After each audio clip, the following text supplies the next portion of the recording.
Assalamualaikum warahmatullahi wabarakatuh.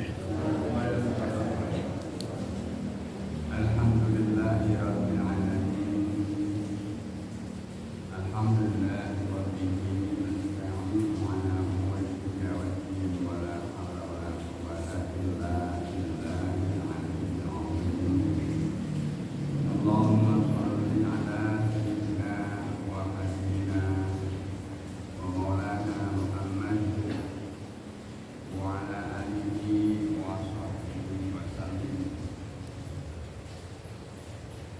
Allahumma iftah lana hikmataka wa ansur alaina rahmataka min fadlika rahmatika ya arhamar rahimin. Amma ba'du. Para jamaah, ibu, bapak-bapak dan saudara sekalian yang saya hormati, alhamdulillah kita bersyukur kepada Allah Subhanahu wa taala atas segala anugerahnya yang tidak henti-hentinya diberikan dicurahkan kepada kita dengan melimpah setiap saat.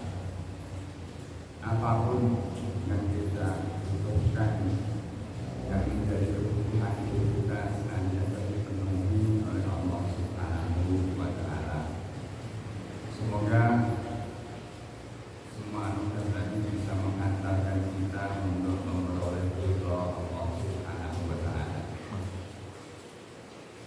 Salawat dan salam juga kita aturkan kepada Nabi kita Nabi Muhammad sallallahu alaihi wasallam serta seluruh keluarganya, para sahabat dan umatnya sampai akhir zaman. Mari kita mengawali majelis kita ini dengan membaca umur kita sebagai upaya kita. Semoga Allah melimpahkan tambahan rahmatnya, juga hidayah dan taufiknya kepada kita semuanya. Al-Fatihah.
Sunnatan hasanatan falahu ajruha wa ajru man amila biha wa man sanna sunnatan sayyi'atan fa alaihi wizruha wa wizru man amila biha.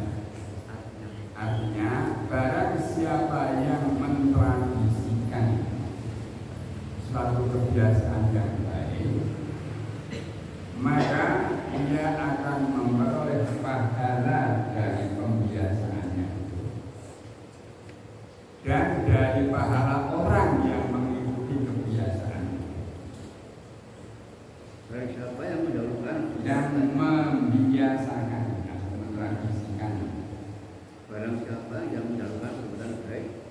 Barang siapa yang membiasakan satu kebaikan,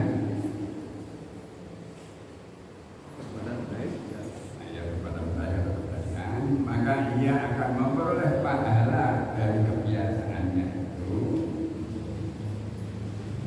dan juga memperoleh pahala dari orang yang mengikuti kebiasaan, memperoleh pahala kebaikan itu, dan pahala orang yang melakukan kebaikan itu, orang lain dan memperoleh pahala orang lain yang juga melakukan kebaikan itu.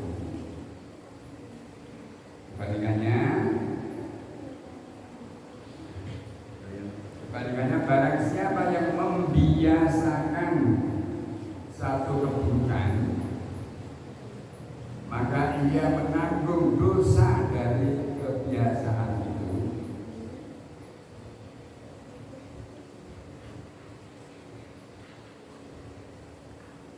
Dan juga menanggung dosa orang lain yang ikut melaksanakan keburukan itu. Terus dengan menawi bergaul menghadapi, nah seumpamanya apa yang dia melakoni orang benar, walaupun dari pandang orang lain kok nyaman, kepenak, ngajaki, karena momen-momen itu coba kemana dia bener ya, ini dia itu tidak. Soalnya kalau misalnya kebiasaan buruk ini dijalankan, tahu-tahu kok orang lain mengikuti, nah, kita nanti juga ikut menanggung dosa orang lain itu. Kemarin kan beri contoh, Bapak saya mantung, terus nanti kemarin kami bahwa pasang taksen, sudah gimana lah. Terus setelah beberapa tahun ditirukan oleh orang lain. Sudah pasti dari sama itu pasang taksen kono kene, nyamperin aku sukses teman nih. Kita jadi yo nah jenengan mungkin dosanya wong liya juga nanggung. Iya, karena ngajari dhewe. Terus itu yang baik ya, yang baik. Kita kan jamaah pengajian malam Senin, sudah hampir lebih kan? Lebih. Saat saat di antara jamaah ini ada yang meninggal. Terus jamaah tetap berjalan, rutin. Padahal jam dan istiqomah selalu mengikuti pengajian. Apa dia sudah memperoleh pahala kebaikan dari pengajian itulah jamaahnya. Kalau misalnya ini ada dua pendapat. Karena beliau sudah meninggal, maka ya sudah. Tetapi ada yang berpendapat, dia itu kan melu muriwi, ikut menghidup-hidupkan. Sejak awal kan ikut menghidupkan, kan? Nah, maka dia juga dapat pahalanya karena usahanya dahulu sehingga pengajiannya bisa tetap berjalan dan tetap hidup. Salah satu boleh jadi jasa orang yang selalu istiqomah ikut, maka sampai sekarang terus berjalan. Walaupun dia bukan yang mengawali, tapi dia ikut mempertahankan sekian lama sehingga pengajian itu terus berjalan sampai itu termasuk yang mendapat. Iya, termasuk yang mendapat pahala. Itu jangan meninggal ya. Dan misalnya penjenengan biasa hadir di majelis ini setiap malam Senin, gitu. Suatu hari penjenengan berhalangan, yang karena satu dan lain hal ada halangan yang sehingga penjenengan tidak bisa hadir. Maka Anda tetap dianggap ikut pahala, dapat pahala karena tidak hadir, walaupun tidak itu dianggap mendapatkan pahala, tetap diberikan pahala. Karena ini ketidakhadirannya itu bukan disengaja, tapi karena adanya halangan.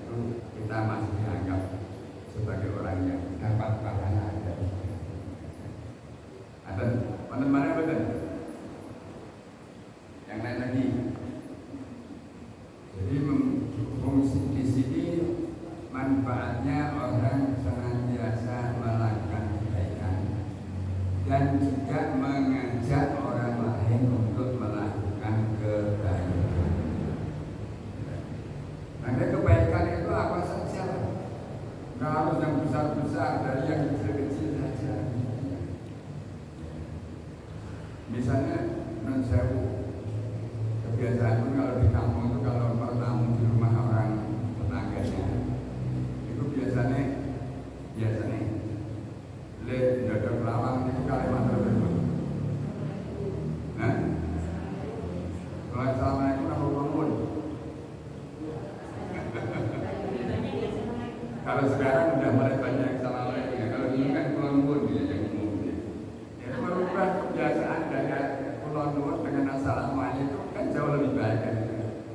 Dulu mungkin orang akan mengatakan assalamualaikum itu harus sungkan gitu. Sudah anggap agamis banget gimana supaya orang muslim orang pengajian baik kan. Boleh jadi itu punya ada agama yang seperti itu. Nah tapi karena sekarang sudah terbiasa, nah, orang yang ikut membiasakannya lah, yang ketika ada orang makan hal seperti itu dia tetap mendapatkan pahalanya. Walaupun itu kan sepele, orang kira kita kalah, tapi itu luar biasa kalau itu menjadi tradisi. Jadi itu hal-hal yang mentradisikan kebiasaan yang boleh jadi tidak sebenarnya sangat bermakna bagi masyarakat. Kan hanya merubah ucapan dan kode-kode kalau diganti assalamualaikum. Oh itu tujuannya kan memberitahu pemilik rumah bahwa kita adalah orang yang nah hikmahnya lagi kalau kita mengucapkan salam itu kan sebenarnya suatu doa. Ya, itu doa bukan sembarang ucapan. Doa yang diajarkan oleh Allah melalui Rasulnya, yang intinya itu mengandung makna yang luar biasa. Kalau Kulon Nuwun itu apa artinya? Ya itu kan hanya membilang ada yang nuwun izin tuan rumah untuk hadir untuk datang atau untuk masuk kan itu kan. Tapi kalau assalamualaikum, apalagi kalau lewat suatu mengat assalamualaikum warahmatullahi wabarakatuh.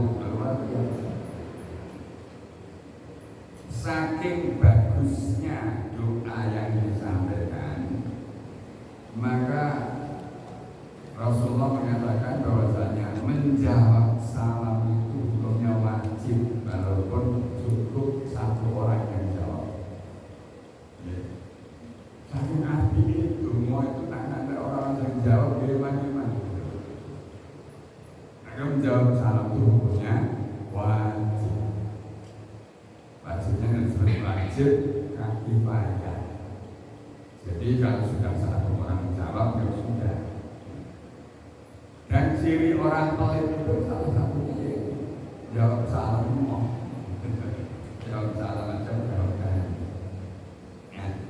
Maka sekarang yang perlu kita tingkatkan setelah membiasakan mengucap salam, kita membiasakan bahwa ketika kita mengucap itu disadari ini adalah benar-benar doa yang disampaikan kepada Allah, yang ditujukan kepada orang yang diberi salam.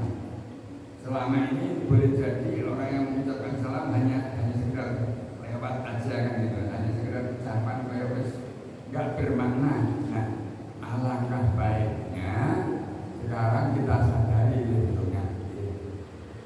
dongake orang lain dengan kalimat salam kalau ketemu. Nah, misalnya ya kalau saya harus datang ke rumahnya dari masjid saja misalnya. Datang ke masjid, baru ketemu orang di masjid, assalamualaikum, salaman, gitu. Atau misalnya nanti mau pulang, ayo, aku balik di sini, assalamualaikum, Pak. Nah itu kan juga tidak apa-apa kan? Ada salah satu seorang apa ya katakanlah pejabat satu perusahaan besar dunia. Bukan perusahaan SSN, perusahaan Google itu kan perusahaan besar kalau saya punya. Itu CEO-nya itu membuat tradisi melatih para karyawannya itu membuat suasana kerja itu menjadi hidup, menarik dan bermanfaat secara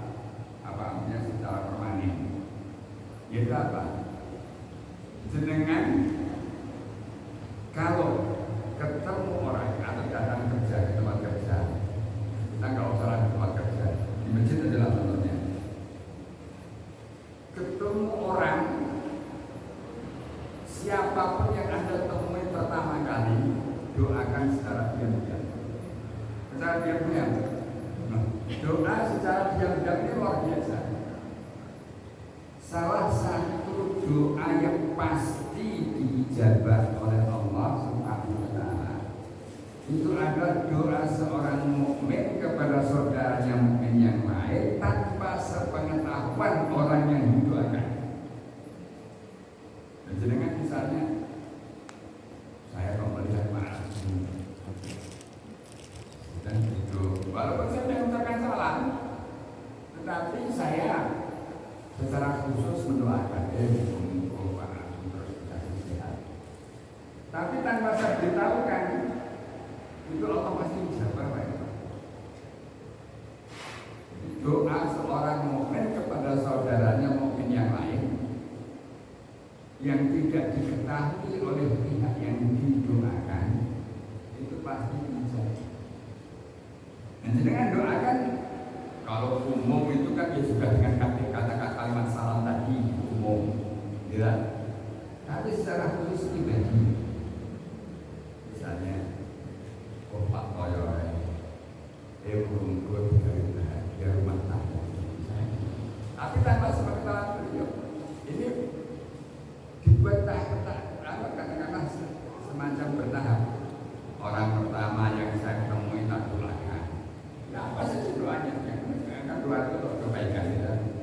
Nanti saya target setengah jam berikutnya atau 2 jam, 1 jam berikutnya saya doakan orang lain. Ya diam-diam. Kalau semua orang begitu kan berarti kan saling mendoakan semuanya. Pasti suara.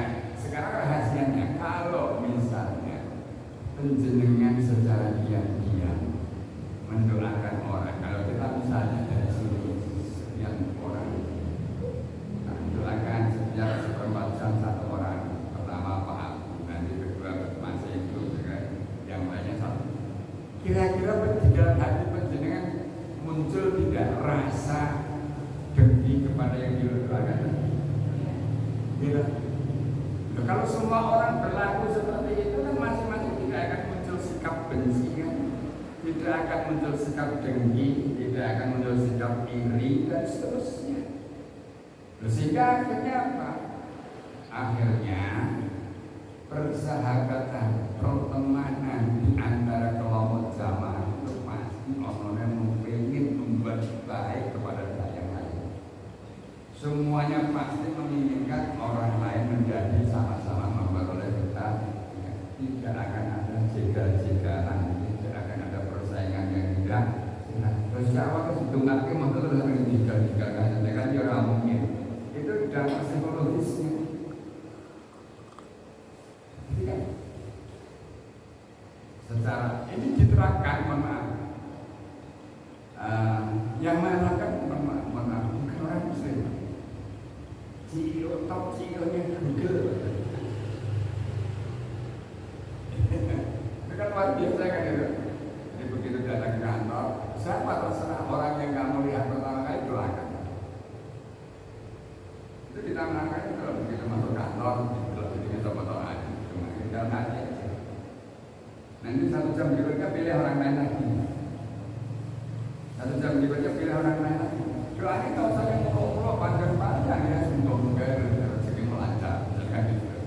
Mudah-mudahan dia diberikan kehidupan. Mudah-mudahan dia di segala diringankan dari segala beban dan beban. Itu kan hal-hal yang sepele kayak dalam perasaan kita ketika mendoakan.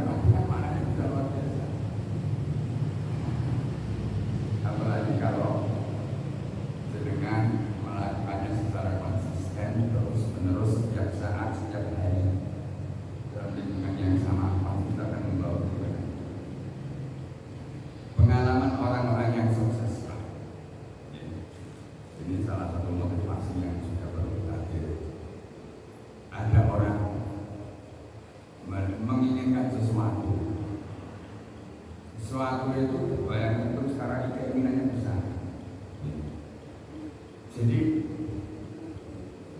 ada salah seorang yang di Indonesia mungkin sudah terkenal, Pak Ali Nanda, tokoh ISQ, Bapak ISQ, ya.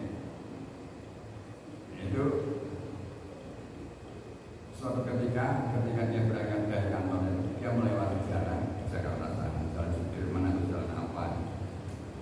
bangunan yang proyek yang ditinggalkan, artinya tidak dilanjutkan karena entah apa nggak tahu bagaimana.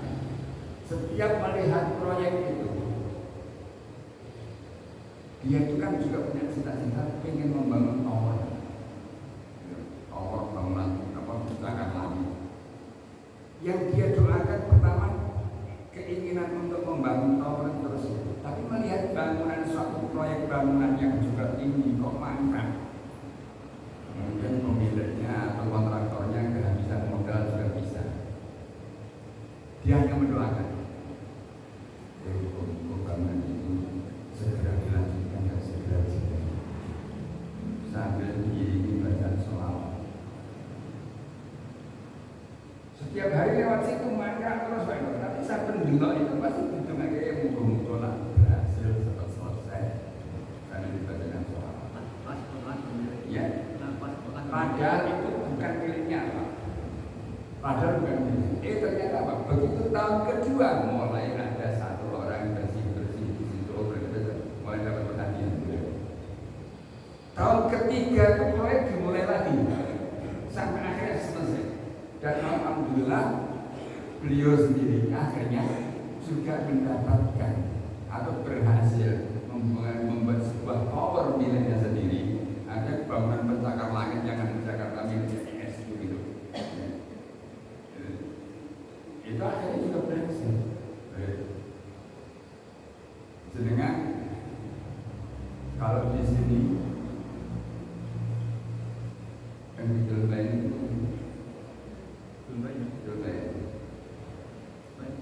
menarik, nanti modern, sekeluaran modern.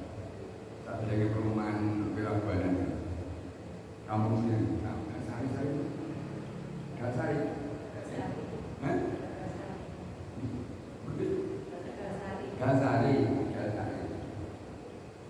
Ada nama hati kita pada, ya, nah, itu kita. Dan Pak Ramadan, kita besok Pak Ramadan,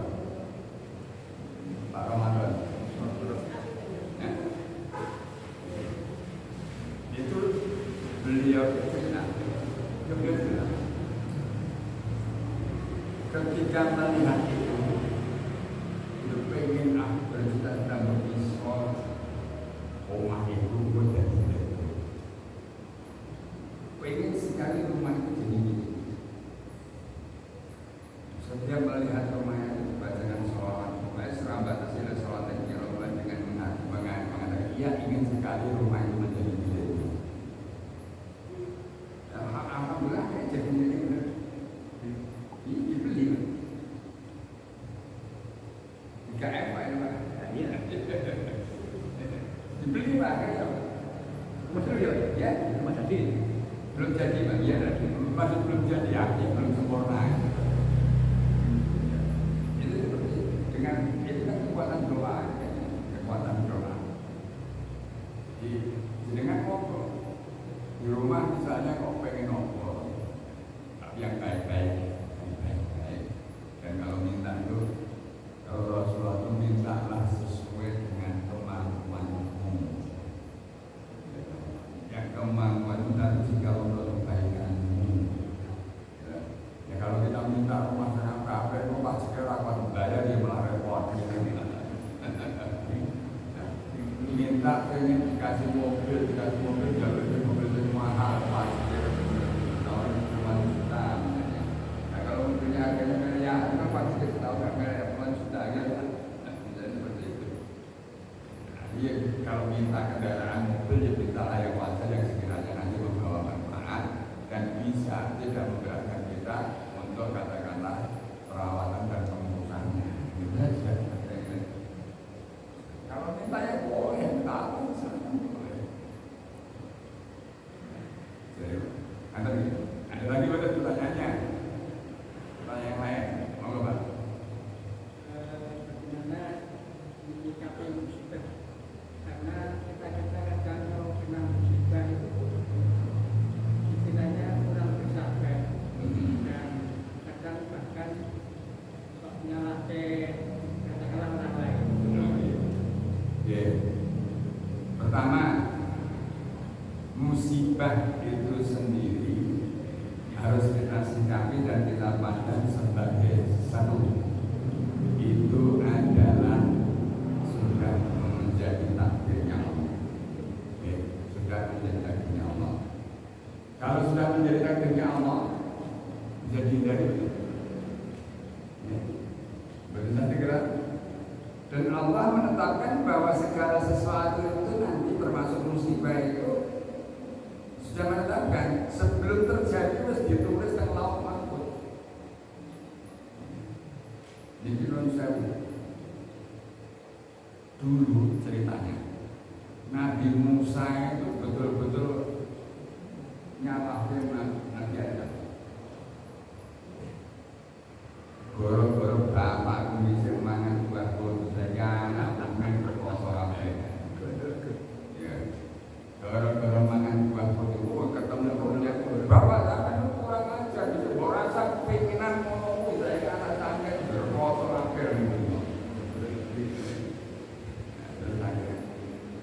apa jawabnya? Jawabnya Nabi Adam. Musa, kowe kira nglakoni wae tonane muni. Sak dunia aku diciptakake, sak dunia aku digawe mangan mbahku dicatetan wis ana ning omahku nek mangan mbahku wis ana catetane. Sing salah ternyata aku.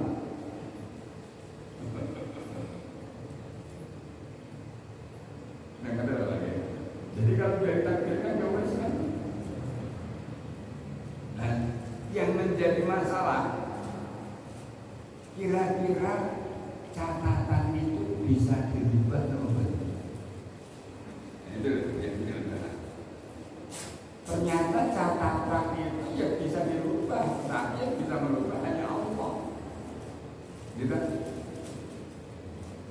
Jadi ada banyak peristiwa yang menunjukkan bahwa musibah itu mestinya terjadi, tapi karena Allah punya kehendak lain dirubah catatannya.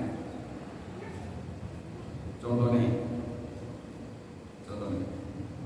salah satu hal perbuatan manusia yang bisa menyebabkan Allah ridha sehingga takdir buruknya berubah menjadi takdir baik.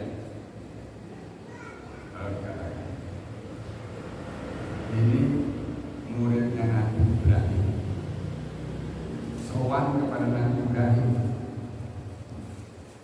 nyuwun tausiah mergo sesuatu saat nikah anjel nasihat nikah. Mohon balik sore balik. Lan nikah kan sesuk waktu yang ketemu dengan menjelang maghrib pulang. Begitu santrinya tadi, muridnya tadi sudah tidak kelihatan dari gerbangnya Nabi Ibrahim. Malaikat Israel datang. Malaikat Israel datang. Takon sama Ibrahim, Ibrahim kamu sapa? Muridku. Nek ngapa? Jalur nasihat untuk orang Arab nikahan besok jam berapa waktu itu akhirat macam mau tengah kita. Israel bunyi juga, mesem. Israel itu rata bunyi juga. Kapan bunyi? Amalan bunyi.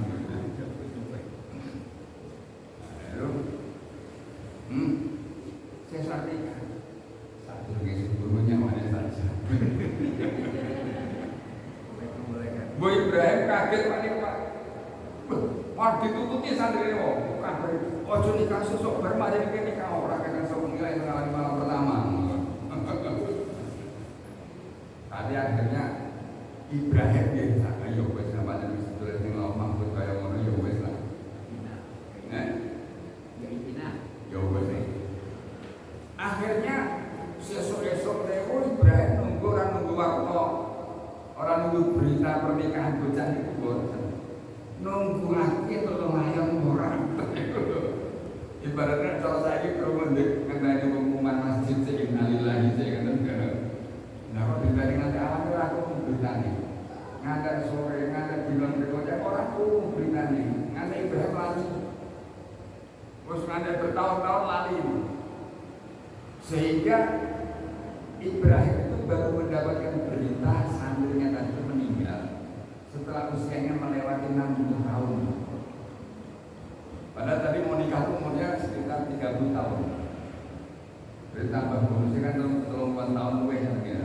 dua anak 10. Oh, luar biasa kan. Artinya dua anak 10 kan jangan kok musik kok makmur tenang gitu. Nah, akhirnya karena mendapat berita anak santrinya meninggal, Ibrahim takziah sampai menghantarkan ke tempat kuburan.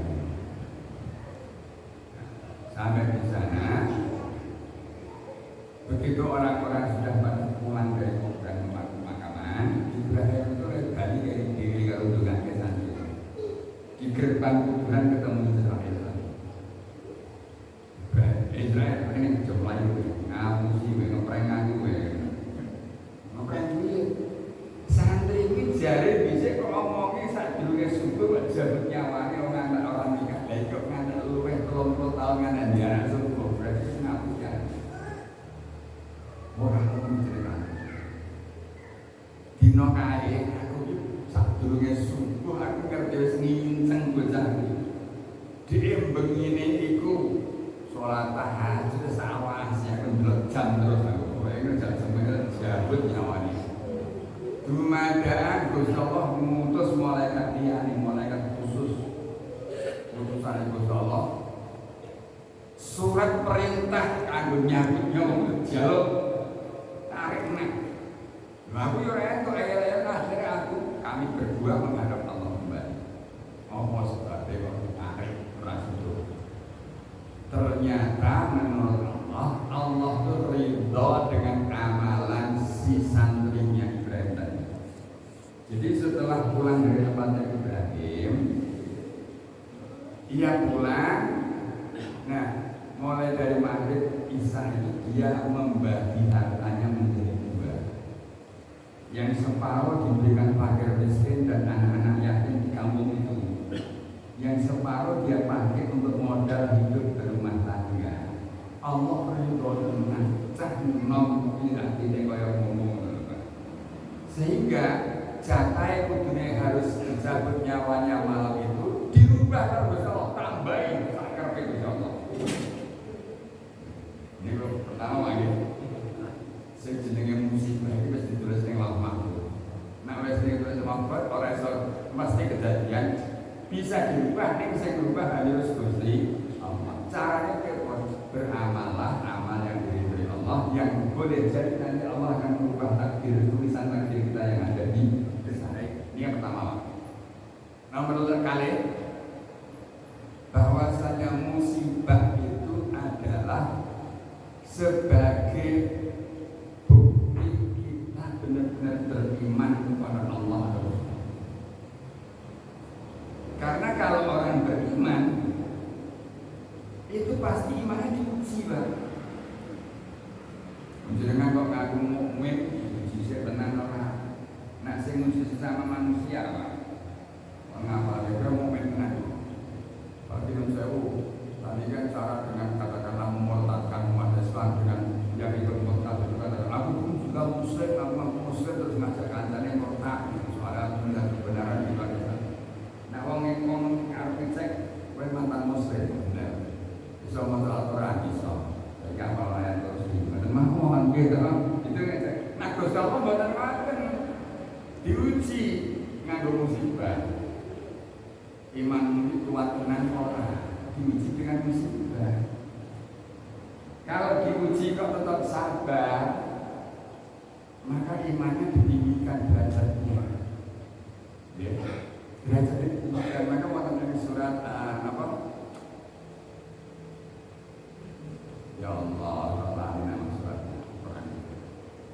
Ahasiban nasu ayyutraku ayyaqulu amanna wa hum la yuftanun. Apakah manusia itu mengira dirinya dibiarkan mengaku beriman padahal tidak pernah diuji? Ujian beriman itu harus diuji. Al-Ankabut ayat 2. Al-Qur'an sebagai bentuk ujian dari Allah membuktikan iman kita tuh benar iman yang kuat atau hanya sekedar ikut-ikutan iman. Yang nomor 3, bahwasanya yang namanya musibah itu menimpa seorang mukmin. Kalau menimpa seorang mukmin Allah menghendaki dengan musibah itu ingin menghapuskan dosanya. Jenengan kena musibah, maka Gusti Allah ngendikake tak ngapurane dosamu ning kowe tak gawe musibah supaya kowe esuk ben ning akhirat rasa bayar dosamu. Ngoten. Terus itu musibah itu tujuannya baik apa enak? Gila. Jenengan petas, kan awal dulu itu nggak bersih dari dosa. Ada nggak kita yang suci dari dosa? Nggak ada.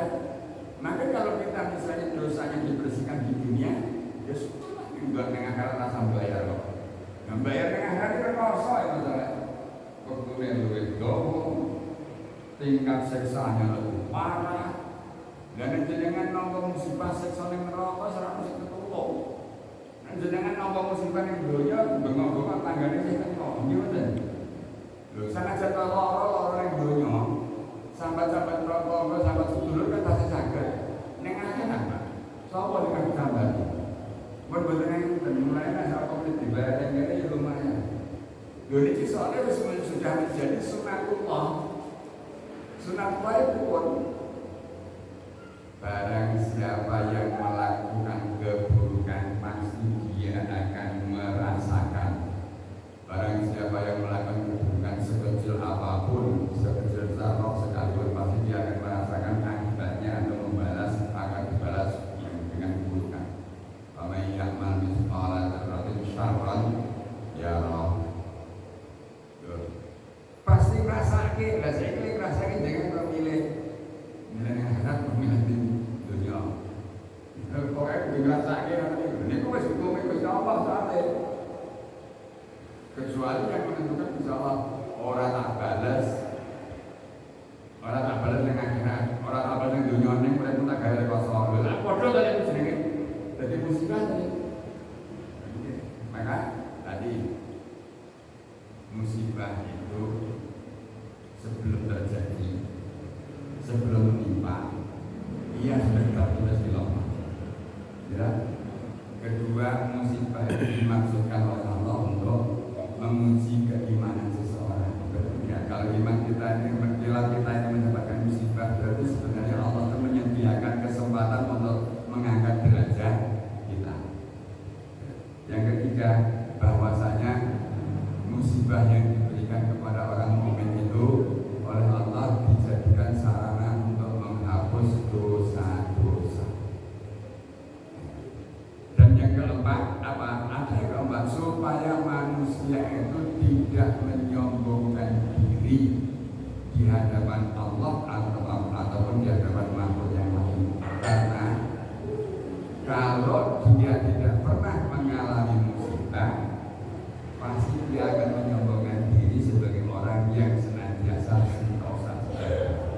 Contohnya, yang namanya Fir'aun itu nggak pernah dapat musibah. Yang untuk musibah pisanan ya langsung jadi masak dengan pokok dengan yang segoro itu. Sehingga dia sombong karena merasa tidak pernah sakit, tidak pernah sengsara, tidak pernah bersedih. Aku anak rabbukumul a'la. Karena nggak pernah mendapatkan musibah. Makanya salah satu fungsi adanya musibah bagi orang mukmin adalah untuk menjadikan dirinya tawadhu di hadapan Allah maupun di hadapan makhluknya. Kalau orang tawadhu berarti kan jauh dari sifat takabur. Ya. Kalau orang jauh dari takabur berarti dia selamat dari ancaman siksaan neraka, karena orang yang takabur itu akan mencium baunya surga. Kata dia, menurut saya, kita lanjutkan insyaallah pekan yang akan datang. Akhirul kalam kita tarik hidayah. Assalamualaikum warahmatullahi wabarakatuh. Quran ya rahmat rahman ya faydal man